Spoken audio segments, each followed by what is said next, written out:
Office শেষে ক্লান্ত শরীর নিয়ে ফিরছিল এক যুবক। তার নাম রাফি। রাত তখন প্রায় 11টা বাজে। ঢাকার ব্যস্ত রাস্তাগুলো এখন অনেকটাই ফাঁকা হয়ে এসেছে। দিনের তীব্র কোলাহলের বদলে চারপাশে এক ধরনের চাপা নীরবতা নেমে এসেছে। রাস্তার বাতিগুলো ফ্যাকাশে হলুদ আলো ছাড়িয়ে অল্প অল্প কুয়াশার সাথে মিশে গেছে। অফিস থেকে বের হয়ে রাফি ধীরে ধীরে হেঁটে যাচ্ছে বাস স্ট্যান্ডের দিকে। দুপুরে হালকা বৃষ্টি হয়েছিল, এখনও মাটির ভিজে গন্ধ পাওয়া যাচ্ছে। মাঝে মাঝে গাছের পাতায় জমে থাকা জল ফোঁটা নিচে পড়ছে টুপটুপ শব্দে। রাফি মনে মনে হিসাব করছে, আজ তো অনেক দেরি হয়ে গেল, এখন বাস ধরতে গেলে প্রায় আধা ঘন্টা লাগবে। যদি ওই পুরনো কবরস্থানের মধ্য দিয়ে যাই তাহলে অন্তত 15 মিনিট বাঁচবে।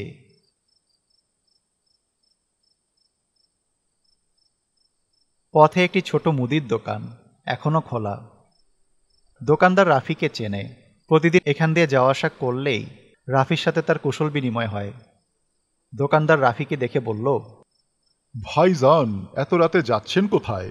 এই সময় তো সাধারণত বাস ধরেন না আপনি। আর বলেন না, আজ একটু দেরি হয়ে গেল ভাই। ভাবছি পুরনো কবরস্থানের ভেতর দিয়ে যে শর্টকাটটা আছে সেই রাস্তা দিয়ে যাব, তাহলে তাড়াতাড়ি বাসায় ফেরা যাবে। ভাইজান, কবরস্থান দিয়ে যায়েন না, সন্ধ্যার পর এখানে এমনিও কেউ যায় না। আগেরবারও অনেক লোক, সে কথা থাক, আপনি যায়েন না ভাই। আরে ভাই, ভূতে আমি বিশ্বাস করি না, নিশ্চয়ই গুজব ছড়িয়েছে মানুষ ভয় দেখানোর জন্য। আজকে আমাকে শর্টকাট মারতেই হবে, না হলে আবার 1:30টা বেজে যাবে বাসায় ফিরতে। দোকানে এবার আর কিছু বলল না, শুধু একটা দৃষ্টি দিল। সেই দৃষ্টি যেন অদৃশ্য কোনো সতর্ক বাণী বহন করছে। রাফি হেঁটে চলে গেল। পিছনের দোকানের টিমটিমে আলো ধীরে ধীরে মিলে গেল অন্ধকারে। পুরনো কবরস্থানের প্রবেশদ্বারের ভাঙা লোহার ফটক ঠেলে রাফি ভেতরে ঢুকল। ক্যাচ ক্যাচ করে শব্দ করে গেটটা খুলে গেল। ভেতরে ঢুকতেই এক শীতল হাওয়া তার গায়ের লোম খাড়া করে দিল। চারপাশে ঘন কুয়াশা, যেখানে হাত বাড়ালেও নিজের আঙ্গুল দেখা যায় না। কবরের সারি একের পর এক হারিয়ে গেছে সেই কুয়াশায়। ঠিক বোঝা যাচ্ছে না সে কোনটার সামনে দিয়ে হাঁটছে। উপরে কোনো বাতি নেই, কেবল দূরের চাঁদের ফ্যাকাশে আলোয় কুয়াশার ভেতর মিশে গিয়েছে। ফলে সবকিছু যেন ধূসর এক অদ্ভুত রঙে ঢাকা। গাছের ডালগুলো হেলে আছে কবরের উপরে, আর বাতাসে শোর শোর শব্দ, যেটা কানে লাগলে মনে হয় কেউ যেন ফিস ফিস করছে। রাফি ধীরে ধীরে এগোতে থাকে। হঠাৎ সে তার পেছনে কারো পদধ্বনি শুনতে পায়। রাফি থেমে যায়, পেছনে ফিরে তাকায়। নীরবতা। দূরে কুকুরের ডাক শোনা যাচ্ছে, কিন্তু আশেপাশে কেউ নেই। এরপর রাফির চোখ গেল এক পুরনো কবরের দিকে। কবরটা ভাঙা। কবরটার পাশে মাটিতে পড়ে আছে সাদা এক টুকরো কাপড়, দেখতে অনেকটা কাফনের কাপড়ের মতো। ভেজা কাপড়ে মাটির দাগ, যেন অনেকদিন ধরে এটা এখানে পড়ে আছে, বা হয়তো বেশি আগের নয়। রাফি আবারও হেঁটে যেতে শুরু করল। আর ঠিক তখনই হাওয়ার গতি বেড়ে গেল। আশেপাশে গাছগুলো সরসর করে নড়ে উঠল। কুয়াশা আরো ঘন হয়ে চারিদিকে ঢেকে গেল। আর দূরে কোথাও থেকে ভেসে আসে অদ্ভুত এক টান টান শব্দ।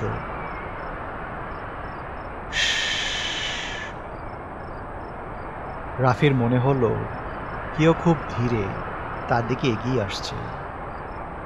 রাফি তাড়াতাড়ি সেখান থেকে হেঁটে চলে যেতে লাগলো। হঠাৎই সব বাতাস থেমে গেল, যেন চারপাশে সব শব্দ, পাতার খসখস, কুকুরের ডাক একসাথে সব নিঃশেষ হয়ে গেছে। পুরো কবরস্থান অস্বাভাবিকভাবে নিস্তব্ধ। এতটাই নীরব যে রাফি নিজের হৃদস্পন্দন পর্যন্ত শুনতে পাচ্ছে। সে এক মুহূর্ত থেমে দাঁড়ালো। তার মনে হলো হয়তো সবই কল্পনা। গভীর একটা নিঃশ্বাস নিয়ে আবারও পা বাড়ালো সে।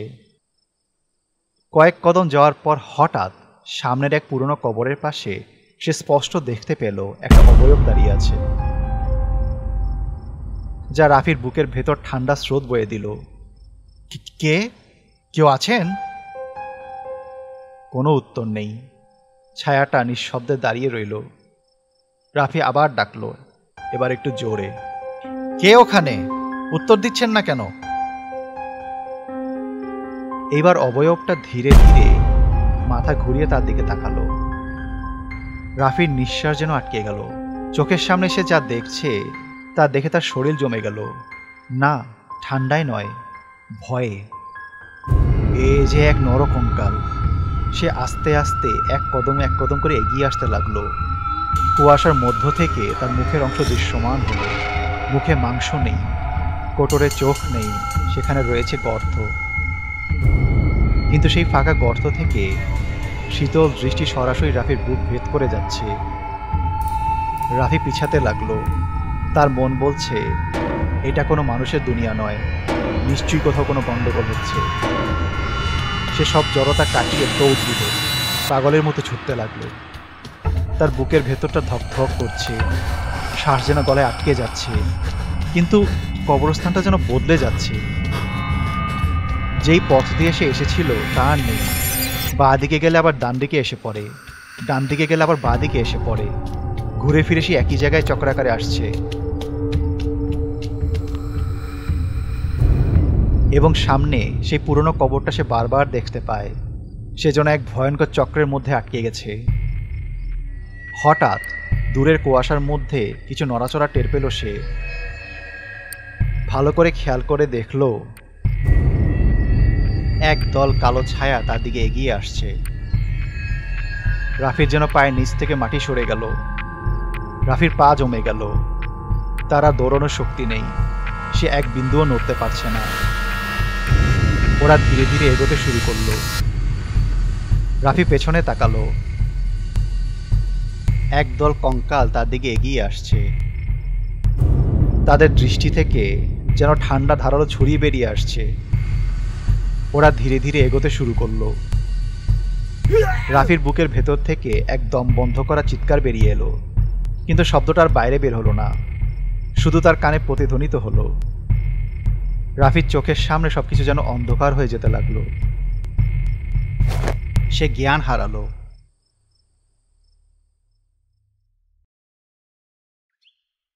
সকালবেলা সেই দোকানদার কবরস্থানের পাশ দিয়ে হেঁটে যাচ্ছিল তার দোকানটা খোলার জন্য। সে রাফিকে পড়ে থাকতে দেখে এগিয়ে গেল। ভাইজান, আপনি ঠিক আছেন? হ্যাঁ, কি? ও ও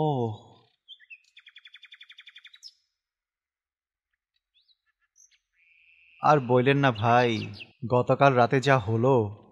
বলছিলাম এই রাস্তা দিয়ে যায়েন না, এই কবরস্থানে রাত বিরাতে মানুষ অনেক কিছুই দেখে, তাই বলছিলাম অন্য রাস্তা দিয়ে যাইতে। কথা শেষ হতে না হতেই তারা দেখল সেই ভাঙা কবরের কাফনের কাপড়টা যেন হালকা নড়ে উঠল। তারা দৌড়ে সেখান থেকে বের হয়ে গেল।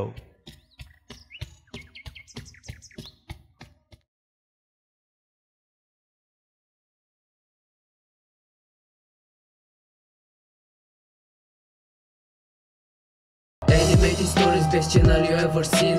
Animated stories, you are in a horror dream. Animated stories, you just take the bloody cream. Go and get the popcorn and you're ready for the horror team.